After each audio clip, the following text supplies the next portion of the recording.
Hoy les traemos a nuestras pantallas un fenómeno que, aunque les parezca natural, no lo es.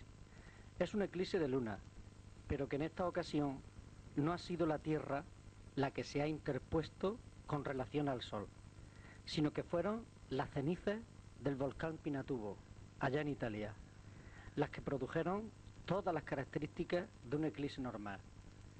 Las secuencias están tomadas a razón de una por cada segundo en un minuto y puede verse como la cantidad de luz que llegaba a la Tierra reflejada por la luna del Sol pues se iban disminuyendo poco a poco.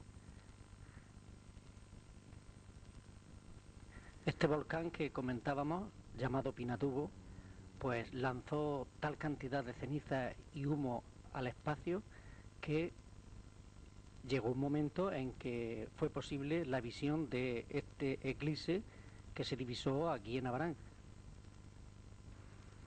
Podemos ver ya cómo el disco lunar pues apenas si es perceptible.